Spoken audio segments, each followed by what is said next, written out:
말씀은 창세기 37장 1절부터 4절에 있는 말씀 보도록 하겠습니다.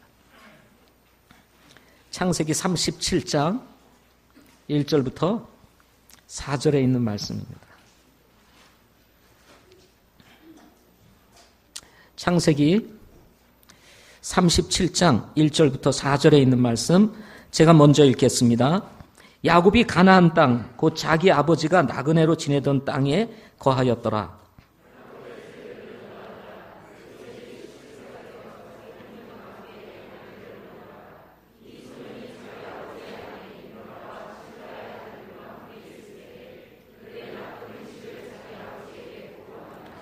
이제 이스라엘이 자기의 모든 자식들보다 요셉을 더 사랑하였으니 이는 그가 노년에 얻은 아들이기 때문이더라. 그가 그를 위하여 채색 옷을 지었더라.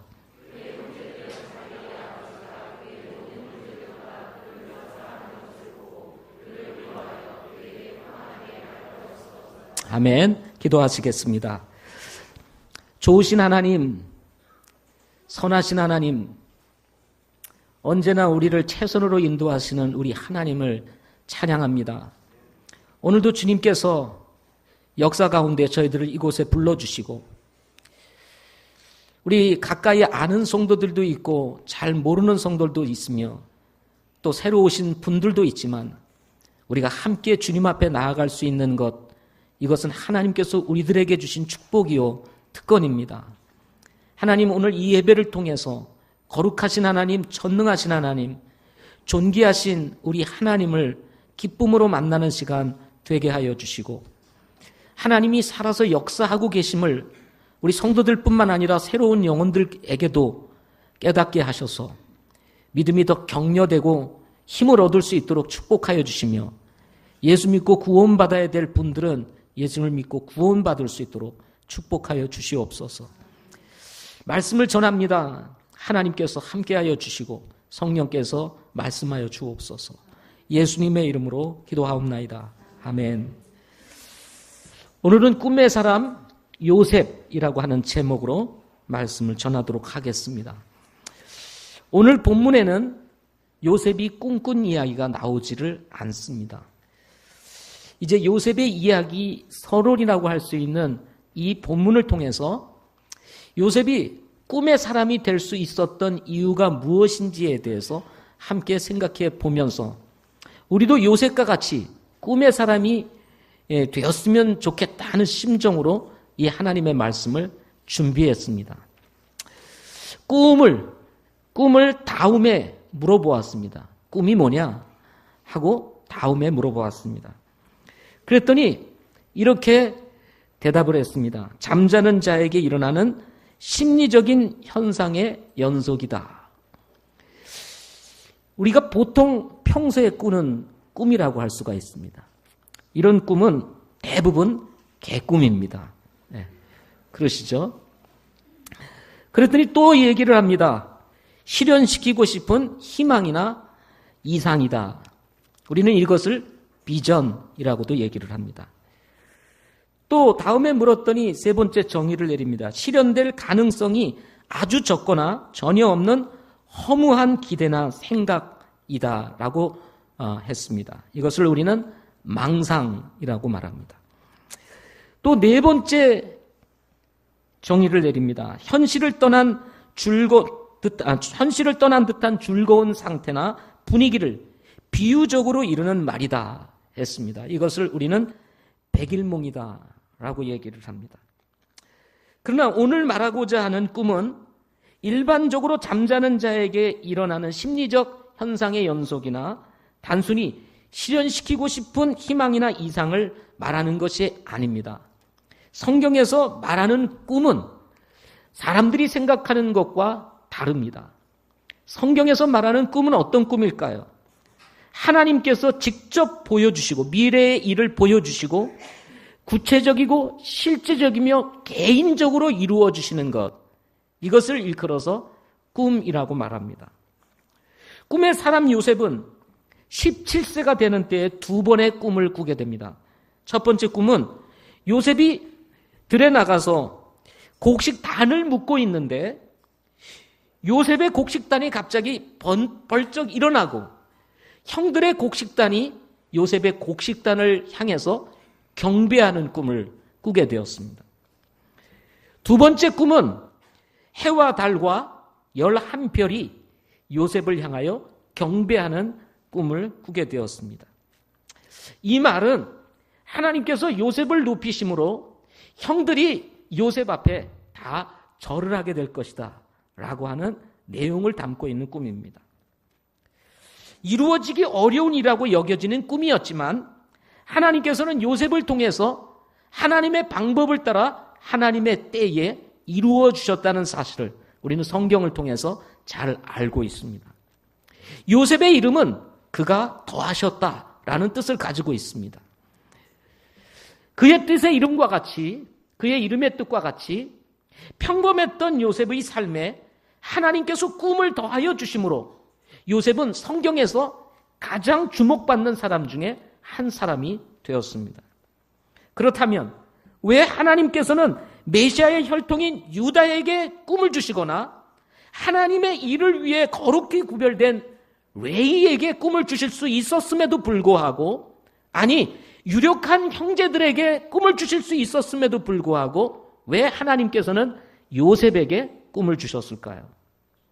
오늘 말씀은 서론격으로 하나님께서 요셉에게 꿈을 보여주시기 전 요셉이 어떤 사람인지에 대해서 소개를 하고 있습니다.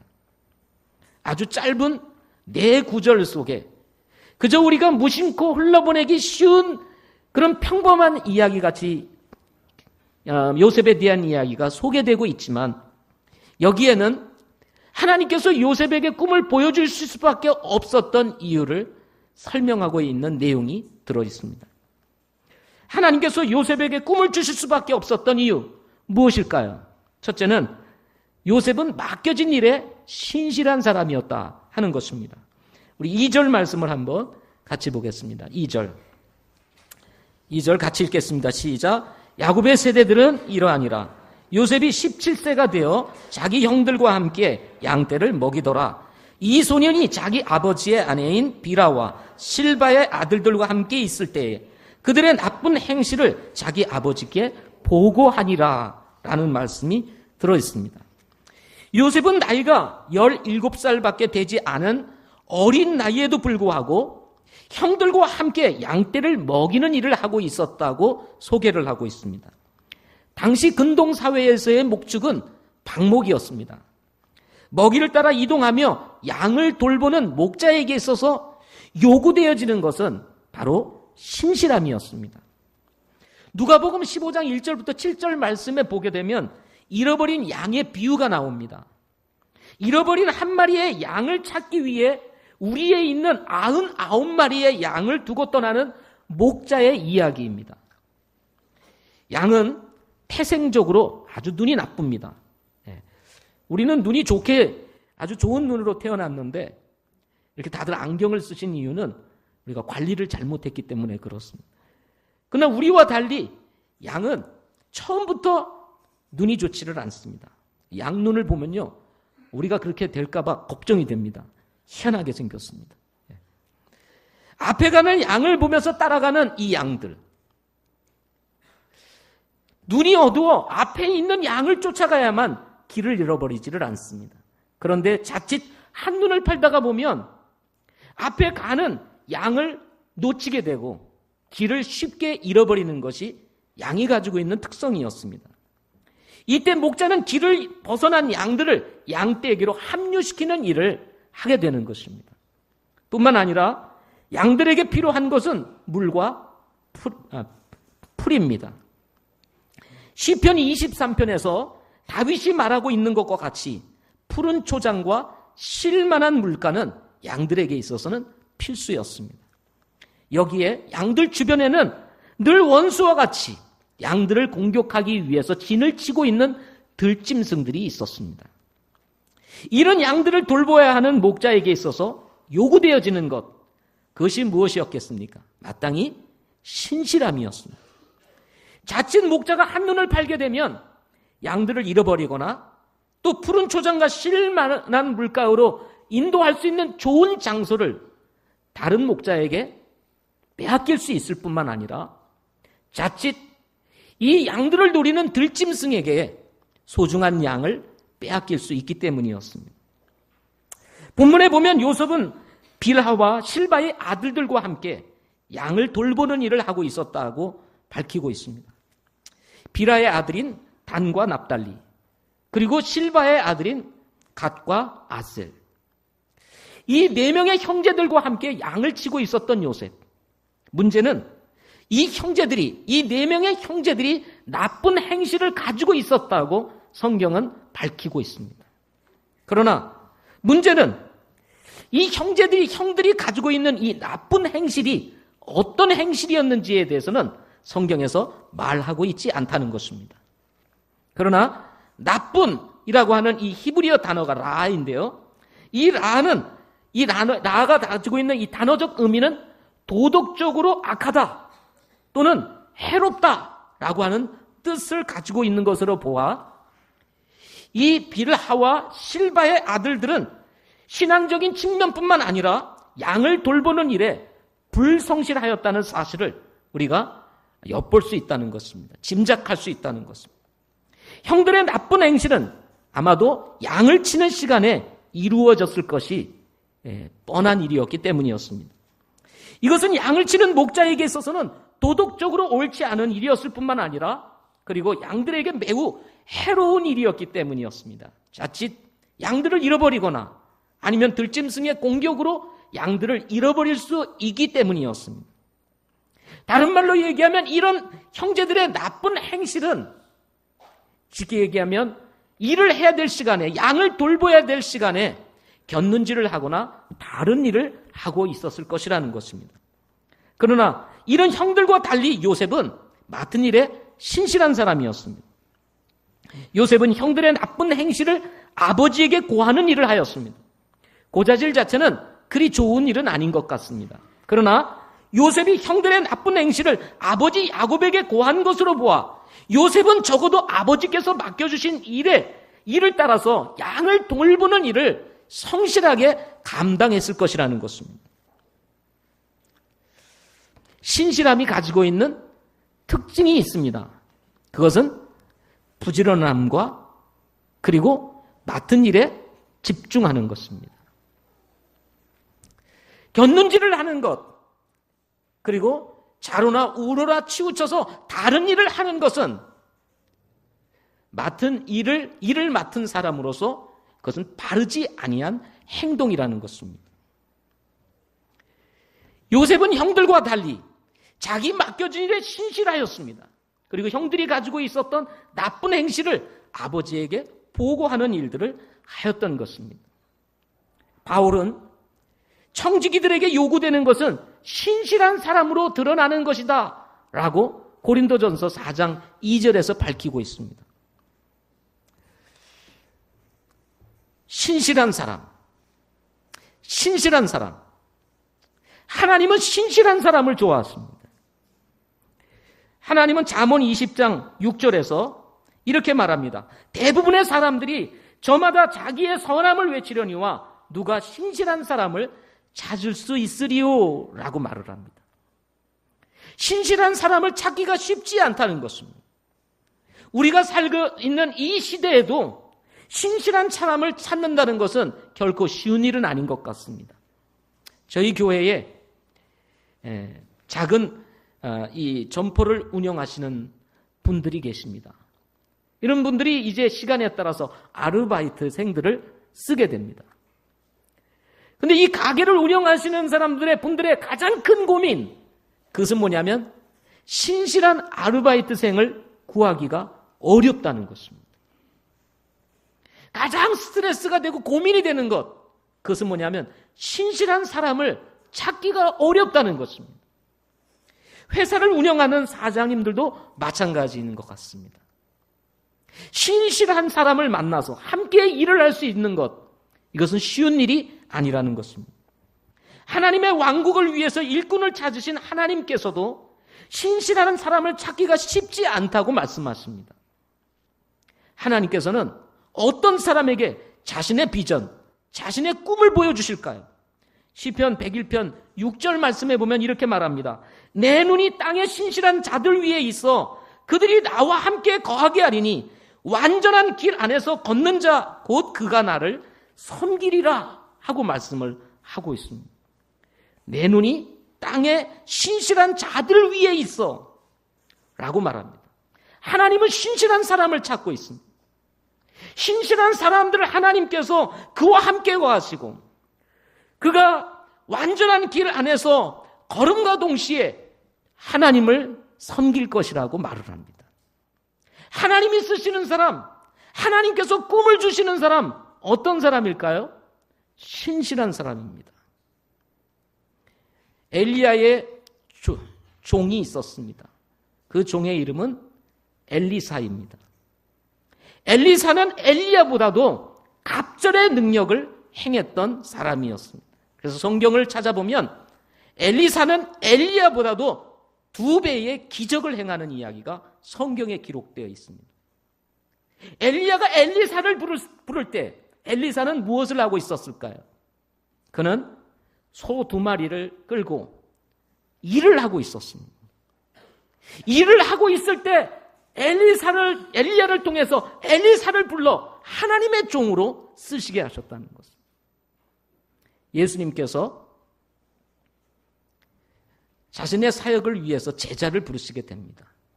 예수님의 사역을 위임받고 앞으로 세계 복음화를 위해서 쓰임을 받게 될 주님의 제자들을 부르시게 되었습니다. 예수님께서 제자들을 부를 때 어떤 사람을 부르셨을까요? 놀고 있는 사람들을 불렀을까요? 아닙니다. 일하고 있는 사람들을 불렀습니다. 비록 금을 깃는 일이었지만, 고기를 잡는 일이었지만 성실히 무엇인가 자기의 일을 하고 있을 때 하나님께서는 그들을 불렀습니다. 그래서 베드로가 세워졌습니다. 안드레가 세워졌습니다. 야고보가, 요한이 세워졌습니다. 하나님은 신실한 사람을 부르십니다. 그리고 신실한 사람을 쓰십니다. 그리고 신실한 사람에게 자신의 꿈을 보여주신다는 것입니다. 우리 모두도 신실한 사람이 될 수 있기를 바랍니다. 2번째로는 불의와 타협하지 않는 사람이었습니다. 자, 2절 말씀을 다시 한번 읽어보도록 하겠습니다. 제가 읽겠습니다. 이번에는 뒷부분에 소년이 자기 아버지의 아내인 빌하와 실바의 아들들과 함께 있을 때에 그들의 나쁜 행실을 자기 아버지에게 보고하니라 라는 말씀이 있습니다. 요셉은 형들이 나쁜 짓을 하고 있을 때 형들과 섞이지 않았을 뿐만 아니라 형들이 가지고 있는 문제를 묵인하지 아니하고 아버지께 보고하였다라고 성경은 기록하고 있습니다. 양을 치는 일은 한 곳에 머물러 있지 아니하고 이동하는 특성을 가지고 있습니다. 자연스럽게 집과 멀리 떨어진 곳까지 가야 하는 일들이 빈번하게 발생을 하였습니다. 몇 날 며칠 집을 떠나 양을 쳐야 하는 일도 있었습니다. 아무도 없는 들판에서 고립된 생활을 해야 하는 요셉에게 있어서 함께하는 형들의 나쁜 행실은 본받기 쉬운 일이었습니다. 그럼에도 불구하고 요셉은 형들이 행하는 나쁜 행실과 타협하지 아니하고 오히려 형들의 나쁜 행실을 아버지에게 보고하였다라고 말씀을 하고 있습니다. 자칫 고자질을 하는 이 요셉을 보면서 부정적으로 생각하기가 쉬울 것입니다. 그러나 요셉은 비록 어린 소년이었지만 불의와 타협을 하지 않는 신앙을 가지고 있었다는 것입니다.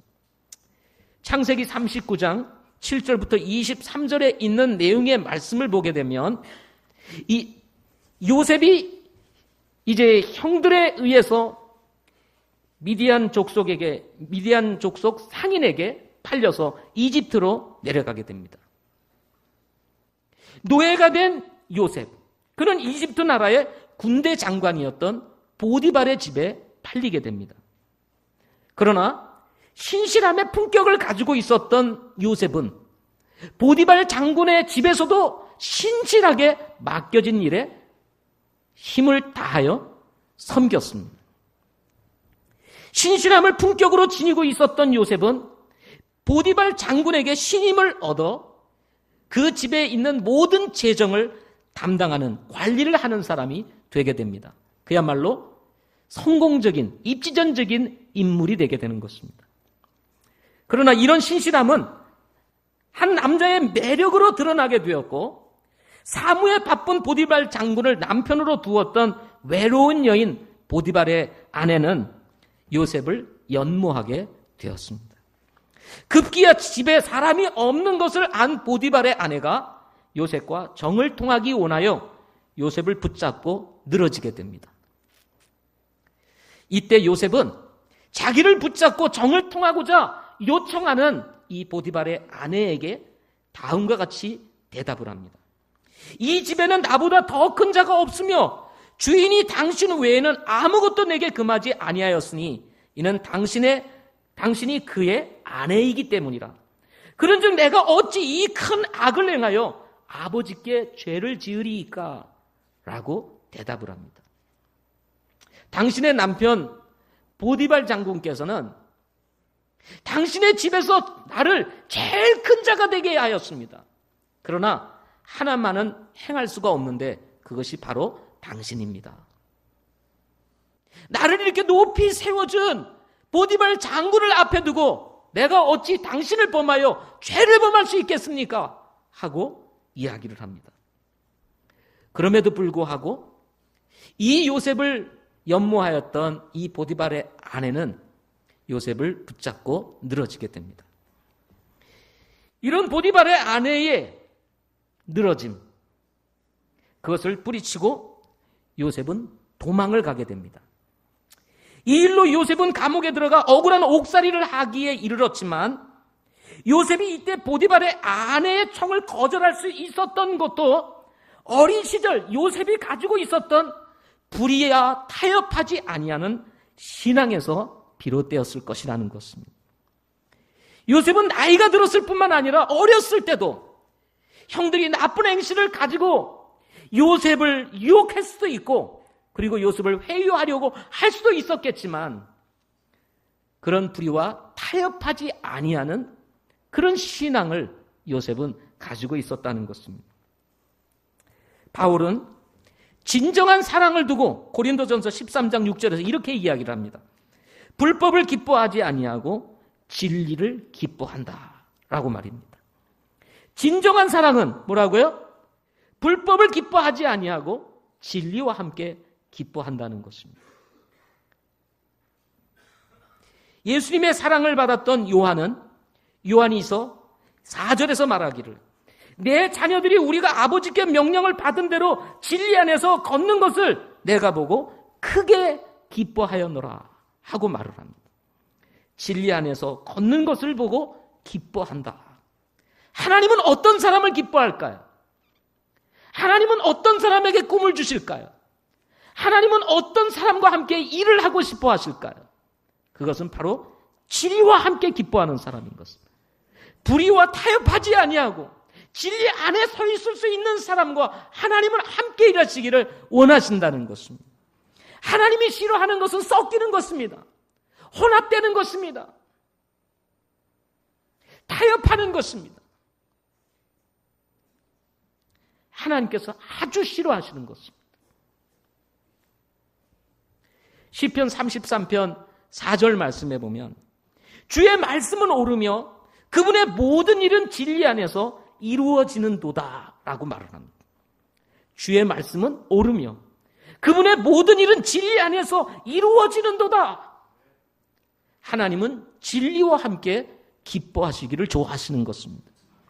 여러분, 왜 우리가 믿음의 길을 가려고 합니까? 왜 우리가 순수한 복음을 전하려고 합니까?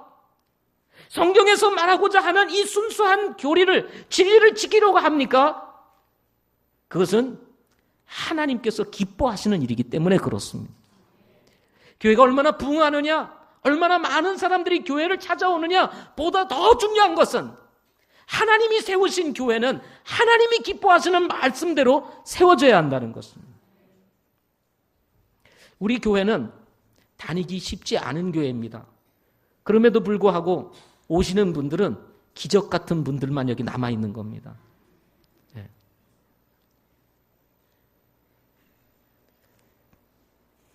웬만한 분들은 다 교회를 다 다녀보시지 않으셨습니까? 저희 교회를 처음 오시는 분들도 한 번쯤 교회를 다 다녀보신 분들이 교회를 방문하게 됩니다. 우리 교회 와보니 다른 것이 참 많습니다. 주기도문도 안 해. 축도도 안 해. 뭐 이렇게 안 하는 게 많습니까? 나름대로 은혜 받은 거, 또 은혜라고 생각되어지는 많은 것들을 우리가 하지도 않습니다. 방언도 하지 않습니다. 우리는 사람들을 기쁘게 하기 위해서 여성들에게 직분을 주지도 않습니다. 성경에서 말하지도 않고요. 그러다 보니 저희 교회를 찾으신 분들이 교회는 참 좋은데, 그리고는 다음에 오시지를 않는 경우들이 참 많습니다.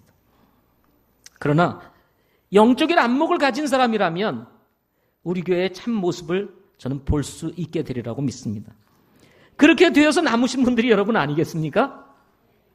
세상의 영화나 인기나 이런 것에 영합하지 아니하고 순수하게 하나님의 말씀을 쫓아 살기를 원하는 사람들이 남아있는 교회. 저는 우리가 이 땅에서 얼마나 잘 되느냐 이거보다는 주님 만났을 때 주님께서 우리를 어떻게 평가해 주느냐, 이것에 더 큰 초점을 맞춰야 된다고 믿습니다. 자칫 우리가 불의와 타협을 하게 되면, 진리가 아닌 것과 타협을 하게 되면, 우리가 아무리 열심을 내고 수고한들 그리고 봉사하며 섬긴다 할지라도 그것은 주님 앞에 아무런 의미가 없을 수 있기 때문에 그렇습니다. 하나님께서 어떤 사람을 부르시겠습니까? 하나님께서 어떤 사람을 쓰시겠습니까? 그것은 진실한 사람인 것입니다. 적당히 이렇게 타협하고 적당히 뒷주머니 차고 뭐 이런 사람 좋아하겠습니까? 여러분 만약에 회사를 경영하는데 적당히 삥땅 치는 사람들, 수화는 좋은데 적당히 삥땅을 치는 거예요. 여러분 이런 사람을 여러분 세우시겠습니까? 그런 사람을 보게 되면 저 사람은 믿을 수 있는 사람이 아니구나, 함께 할 수 있는 사람이 아니구나, 필요하니까 쓰지만 필요 없을 때는 가차없이 잘라내게 될 것입니다. 하나님은 진리와 함께 기뻐하시는 분이십니다. 요셉이 어떤 사람입니까? 요셉은 불의와 타협하지 아니하고 진리 안에 머물러 있는 사람이었다는 것입니다. 하나님께서는 이런 사람에게 꿈을 보여주셨던 것입니다. 이제 우리는 2016년도를 지나 2017년도를 향해서 항해를 하고 있습니다. 이제 2016년도도 한 달밖에 남지 않았습니다. 우리는 2017년도를 바라보면서 이제 새로운 생각, 새로운 계획, 새로운 마음을 가져야 할 시점에 있습니다. 여러분, 신실한 사람이 되시고 불의와 타협하지 않는 사람이 되어 하나님이 주시는 꿈을 가지고 2017년도를 시작하실 수 있기를 바랍니다. 꺼림직한 마음들, 뭔가 이렇게 좀 이게 해결되지 않은 이런 마음 가지고 2017년도로 넘어가지 마시고 다 내려놓으시고 진리 안에서 기뻐하시는 분들이 되시기를 바랍니다. 마지막 세 번째는 환경에 흔들리지 않는 신앙을 가진 사람이었다는 것입니다. 3절과 4절 말씀을 보겠습니다. 같이 읽겠습니다. 시작. 이제 이스라엘이 자기의 모든 자식들보다 요셉을 더 사랑하였으니 이는 그가 노년에 얻은 아들이기 때문이더라. 그가 그를 위하여 채색 옷을 지었더라. 그의 형제들은 자기들의 아버지가 그의 모든 형제들보다 그를 더 사랑하는 것을 보고 그를 미워하여 그에게 평안하게 말도 할 수 없었더라. 요셉은 맡겨진 일에 신실한 사람이었습니다. 요셉은 불의와 타협하지 않는 사람이었습니다. 이런 요셉에게 남들이 가지고 있지 않은, 형들이 가지고 있지 않았던 어려움이 있었습니다. 그것은 함께 양을 치는 형들뿐만 아니라 또 다른 10명의 형제들에게 미움을 받는 것이었습니다. 왜 형들이 요셉을 그렇게 미워했을까요? 그게 성경을 찾아보면 세 가지로 나타납니다. 하나는 형들의 나쁜 행실을 아버지에게 고하였기 때문일 것입니다. 여러분, 누가 고자질하면 사랑스러워요? 미워요? 밉지요. 예. 근데 고자질도 어떤 걸 고자질하겠어요?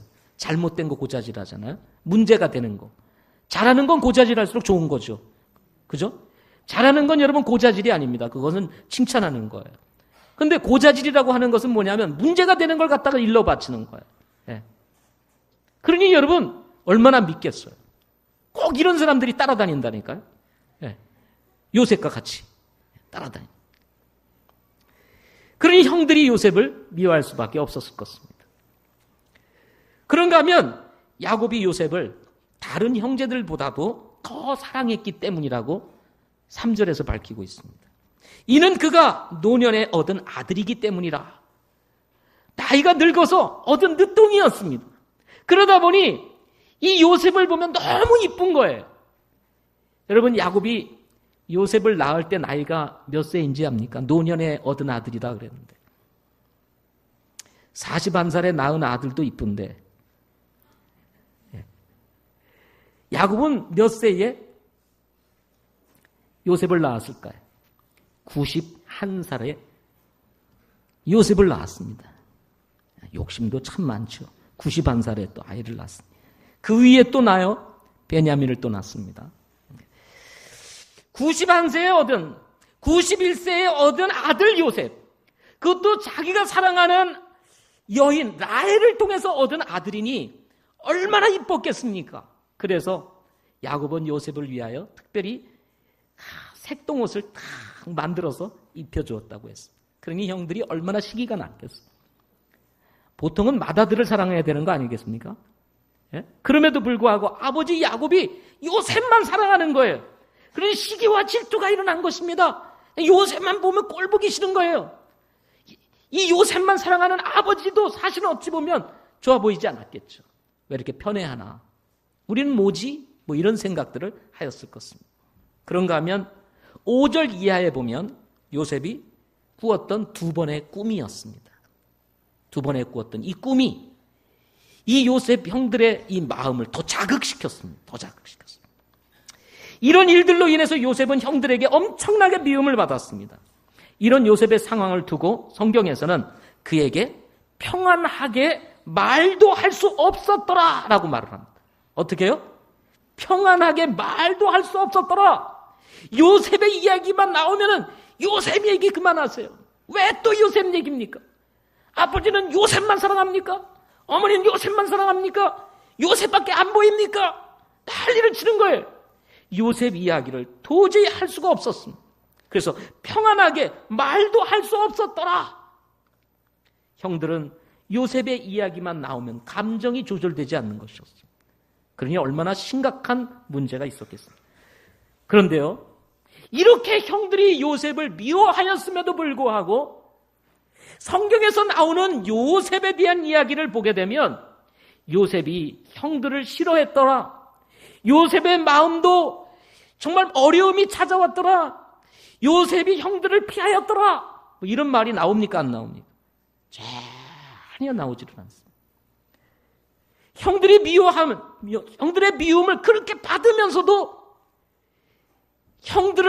자신을 미워하는 형들에 대한 이 요셉의 감정은 성경 전체에서 침묵을 지키고 있습니다. 전혀 나오죠. 요셉은 왜 형들에 대한 이 감정이 흔들림이 없었을까요? 사람이란 누가 나를 싫어하면 같이 싫어하기 마련입니다. 그렇죠? 예? 누가 싫은 말을 해요? 그러면 같이 싫은 말을 하기 마련이에요. 그런데 성경에서는 그런 말이 나오지를 않습니다. 그 이유를 한번 찾아보았습니다. 그 이유가 뭘까? 요셉이 꿈을 꾸었을 때 요셉은 형들에게 찾아가서 아주 자연스럽게 아무 일이 없는 것처럼 형님, 내가 꿈을 꾸었는데 한번 들어보시겠어요? 그리고는 내가 들에서 곡식을 묻고 있는데 내 단은 벌떡 일어나더니 형님 단이 갑자기 나를 위해서 절을 하더이다.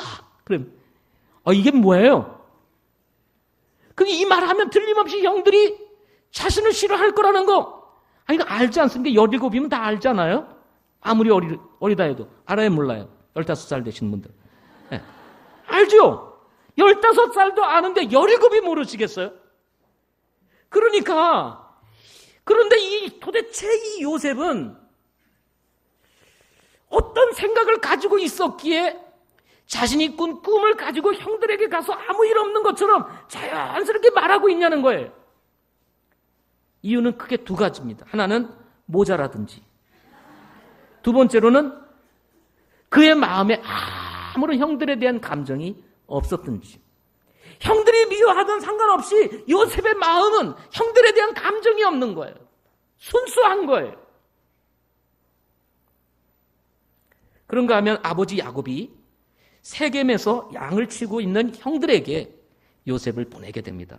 요셉아, 이리 와봐. 너 형들이 세겜에서 양을 치고 있잖아. 그래서 요셉을 보내게 돼요. 그런데 이렇게 그 자신을 미워하는 형들이 저 세겜에서 먼 곳에서 양을 치고 있는데 요셉을 보내기 위해서 이 요셉을 야곱이 불렀을 때 13절에 보면 내가 여기 있나이다 하고 대답을 하게 되는 것을 보게 됩니다. 내가 여기 있나이다. 내가 여기 있나이다. 우리는 성경에서 자주 이 말을 듣게 됩니다. 또 읽게 됩니다. 여러분, 사무엘을 하나님께서 부르셨습니다. 사무엘아, 사무엘아.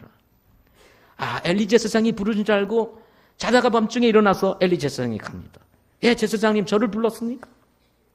내가 너를 부르지 않았다. 이상하다. 그리고 또 잡니다. 근데 또 사무엘아, 사무엘아 부르는 거예요. 또 쫓아갑니다. 내가 너를 부르지 않았다는 거예요. 희한하네. 엘리 제사장님이 장난치시나? 가서 잠을 잤습니다. 또 자려고 하는데 사무엘아, 사무엘아 부르는 거예요. 또 엘리 제사장이 갔습니다. 제사장님 저를 부르셨습니까? 가만히 보니까 이거는 하나님의 부르심이었습니다. 그래서 엘리 제사장이 사무엘에게 얘기합니다. 다시 부르러거든. 내가 여기 있으니 주의 종에게 말씀하옵소서라고 대답을 하거라. 그래서 가서 자려고 딱 하는데 진짜 또 부르시는 거예요. 그래서 그때 사무엘이 뭐라고 대답합니까? 내가 여기 있나이다. 주의 종이 듣겠나이다. 말씀하옵소서라고 대답을 하죠. 하나님의 사람들, 신실하게 하나님의 쓰임을 받았던 사람들에게서 나타나는 특징이 하나 있다면 하나님이 부르시거나 영적인 권위를 가지신 분들이 부를 때에는 항상 대답하기를 내가 여기 있나이다 라고 대답을 하고 있다는 것입니다. 야곱도 그런 사람이었어.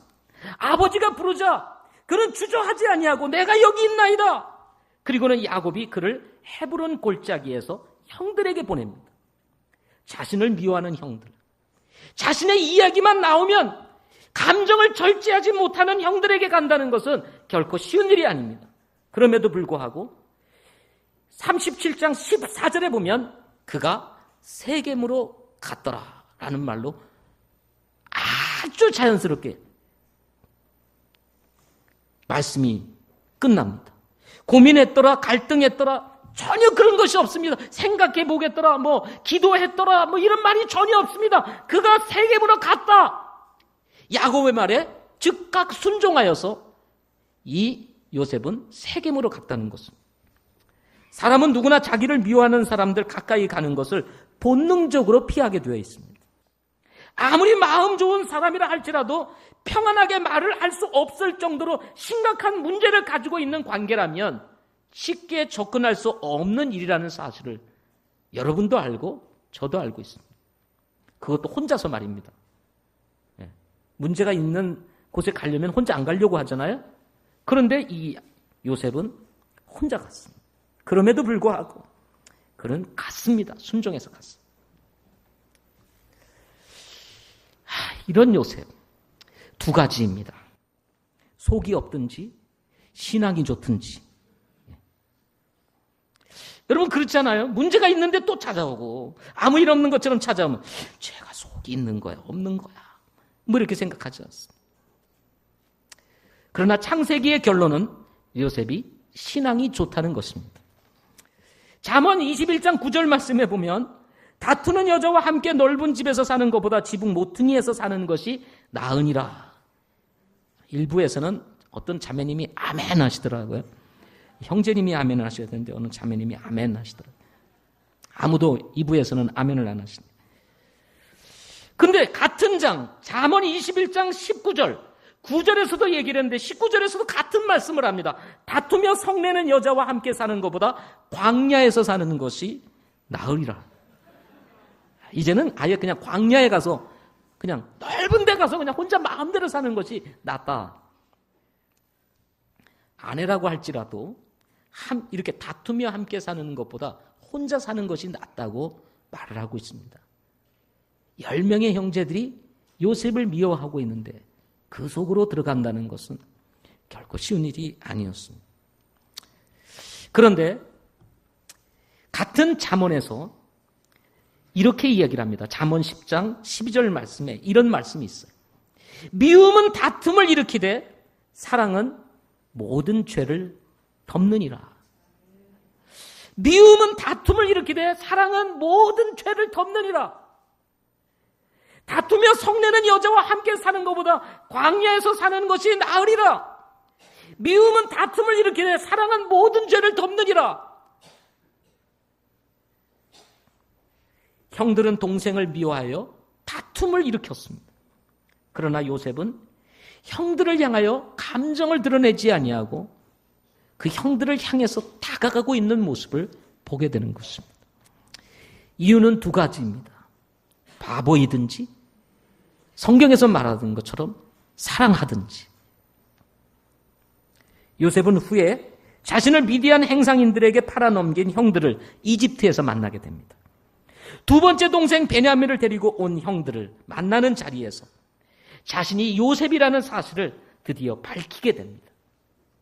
13년 동안 떨어져 있었던 형들, 그리고 자신의 친동생 베냐민을 만나는 자리, 창세기 45장 4절부터 5절 말씀해 보면 그 만나는 자리에서 자신을 밝히면서 이렇게 얘기합니다. 요셉이 자기 형제들에게 이르되 청하건대 내게로 가까이 오소서 하니 그들이 가까이 가매 그가 이르되 나는 당신들의 동생 요셉이니 곧 당신들이 이집트에서 판 자니이다. 이 말을 하니까 얼마나 형들이 두려웠겠어요. 야, 이제 죽었구나. 저 요셉이 살아가지고 우리 앞에 서 있으니 이제 우리는 죽었구나. 그런데 요셉이 그 다음에 이렇게 얘기를 합니다. 그런즉 이제 당신들이 나를 이곳에 팔았다고 해서 근심하거나 당신들 스스로에게 노하지 마소서. 하나님께서 생명을 보존하시려고 나를 당신보다 앞서 보내셨나이다. 저 같았으면요, 만나자마자 아주 가만두지 않았을 것 같습니다. 팔아먹은 사람 아닙니까? 팔아먹은. 누가요? 형들이. 그러면서 지난 13년 동안 얼마나 고생을 많이 했어요. 사랑하는 아버지도 잃어버리고 노예로 팔려와서 그 생고생한 거 생각하면 형들을 보는 순간 가만히 있겠어요? 그런데 이 요셉은 일반적인 사고를 가지고 있거나 육신적인 사고를 가지지 아니하고 자신이 형들에 의해서 팔려 이집트까지 오고 이집트에 와서 보디발 장군의 집에 들어가서 일을 하게 되었을 뿐만 아니라 보디발의 아내의 모함으로 옥에 들어간 것, 그 과정 모두가 하나님의 인도하심이었다라고 하는 사실을 그는 생각하고 있었다는 것입니다. 비록 불리하고 어려운 환경이라 할지라도 그 속에서 역사하시는 하나님을 바라볼 수 있는 영적인 안목이 누구에게 있었냐? 요셉에게 있었던 것입니다.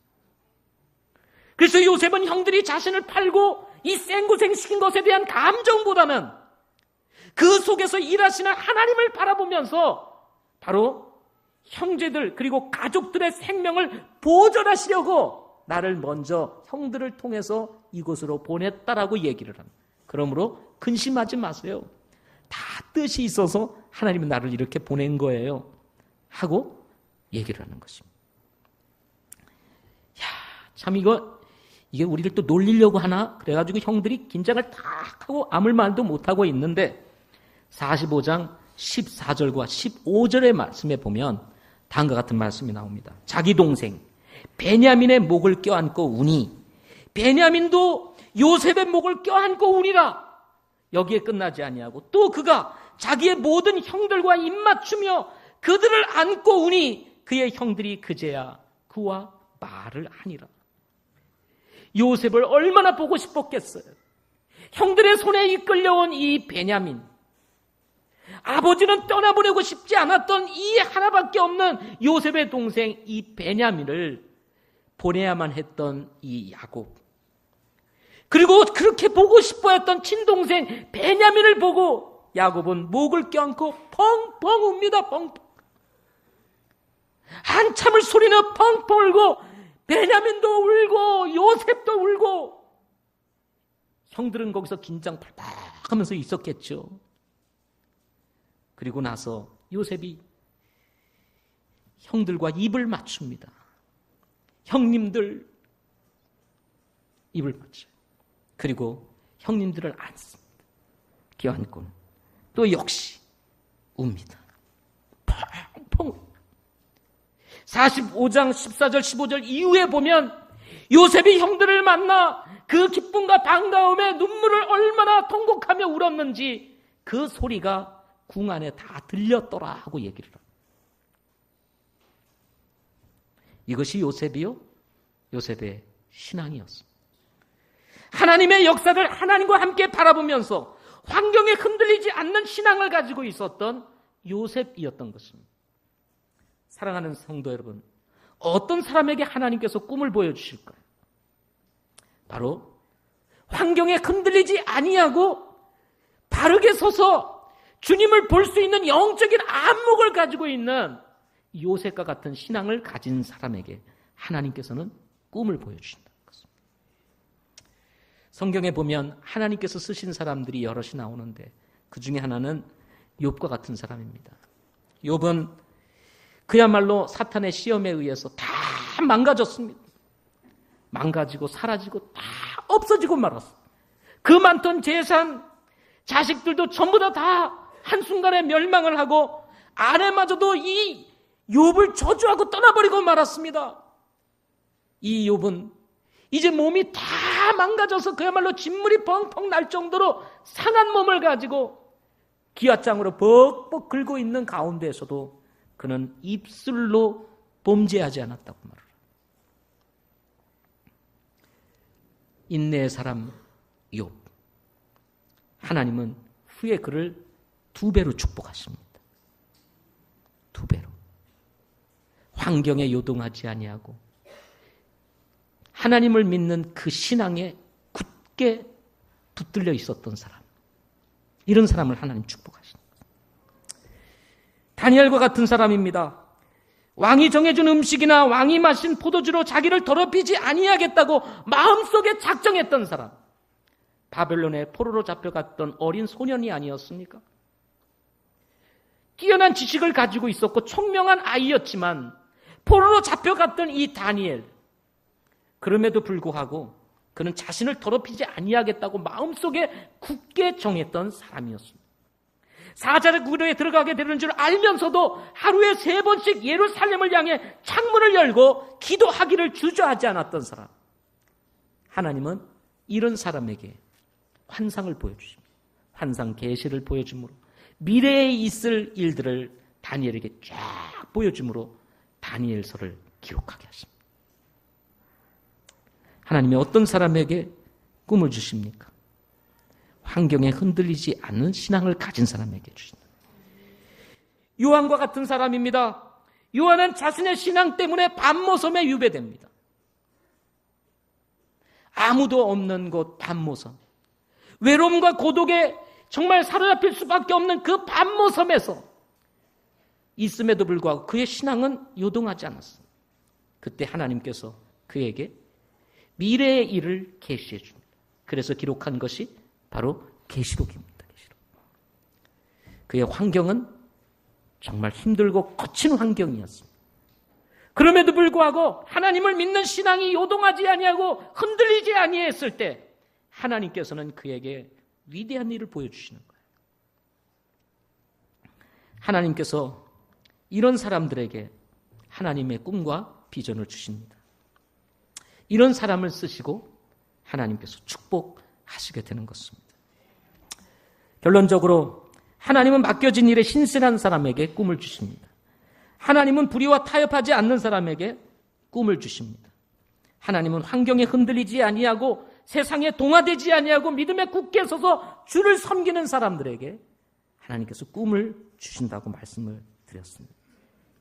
여러분, 이제 우리가 2017년도를 맞이해야 될 이 시점에서 우리의 신앙을 재점검해보고 과연 우리는 하나님이 주시는 이 꿈을 가지고 있는지 한번 살펴보시기를 바랍니다. 왜 하나님께서는 나에게 꿈을 보여주시지 않는 것인가? 혹시 비전 없이 살아가고 있지는 않습니까? 왜 하나님께서 나에게 보여주시지 않는지 그 이유는 비전을 달라고 기도하기 이전에 우리가 하나님 앞에서 어떤 사람이 되어야 하는지를 먼저 살펴야 한다는 것입니다. 이를 위해서 우리는 다시 믿음을 새롭게 할 필요가 있습니다. 우리의 신앙을 다시 점검해 볼 필요가 있습니다. 하나님 앞에서 나는 어떤 사람인지를 한번 다시 되돌아볼 필요가 있습니다. 그리고 여러분, 하나님 앞에 꿈을 구할 수 있는 은혜가 있기를 바랍니다.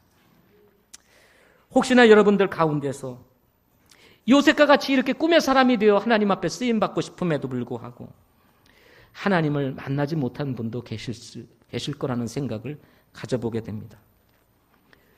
꿈의 사람이 되기 위해서는 무엇보다도 하나님과 연결되지 아니하고는 하나님이 주시는 꿈을 가질 수가 없습니다. 혹시 여러분 가운데 예수 믿기를 원하시는 분들이 계시면 오늘 주저하지 마시고 예수님 믿고 구원받는 은혜가 있기를 바랍니다. 요셉이 하나님 앞에 꿈의 사람이 될 수 있었던 데에는 그 배경에는 하나님을 믿는 신앙이 있었기 때문인 것입니다. 여러분, 사라지는 꿈, 일시적인 꿈이 아니라 영원한 꿈을 이루기 원한다면 여러분 가운데서 여러분 삶에 예수 그리스도를 개인의 구주로 주님으로 영접할 수 있기를 바랍니다. 이미 거듭난 성도들이라면 여러분 방황하지 말고 우리 자신을 먼저 내려놓고 하나님 앞에서 내가 어떤 사람인지를 살피고 마음을 새롭게 할 수 있는 시간 되시기를 바랍니다. 기도하겠습니다.